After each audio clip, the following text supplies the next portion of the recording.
आणि आता पाहणार आहोत टॉप 9 महत्त्वाच्या बातम्या।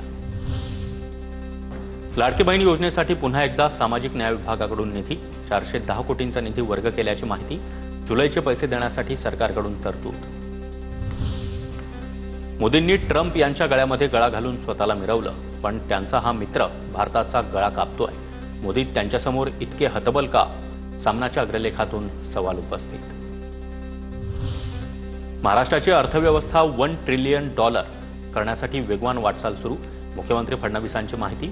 महाराष्ट्राचं स्वप्न साकार करण्यासाठी आशियाई बँकेने सहकार्य करण्याचं आवाहन।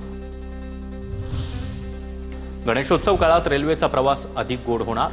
आयआरसीटीसीकडून तेजस आणि वंदे भारत एक्सप्रेसमध्ये उकडीचे मोदक वाटण्याचा निर्णय। गणेशोत्सव काळामध्ये प्रवाशांच्या सुविधेसाठी 46 विशेष रेल्वे फेऱ्या चालवल्या जाणार। मध्य आणि कोकण रेल्वेकडून घोषणा। नव्या फेऱ्यांसह मुंबई कोकण मार्गावर धावणाऱ्या विशेष रेल्वे फेऱ्यांची संख्या 269 वर। महाराष्ट्रातील 2 रेल्वे मार्गांसाठी 7,630 कोटी मंजूर। छत्रपती संभाजीनगर ते परभणी दरम्यानच्या रेल्वे मार्गाचं दुहेरीकरण। नागपूर ते इटारसी दरम्यान 4थ्या रेल्वे मार्गाची उभारणी करण्यासह आणखी 4 रेल्वे प्रकल्पांना अर्थसहाय्य। मुंबईतील गाई म्हशींचे गोठे हटवण्यात येणार। मुंबई महापालिकेच्या अतिरिक्त आयुक्तांचे कारवाईचे आदेश।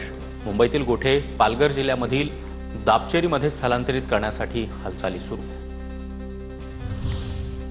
कचऱ्याचं वर्गीकरण न करणाऱ्या आस्थापना पुणे महापालिकेच्या रडारवर। कचऱ्याचं वर्गीकरण न करणाऱ्या व्यावसायिकांना पालिका नोटीस बजावणार। मालेगाव बॉम्बस्फोट प्रकरणाच्या निकालानंतर नागरिकांची जातीय सलोखा आणि शांततेची परंपरा कायम, तर खबरदारीचा उपाय म्हणून पोलिसांकडून बंदोबस्त तैनात।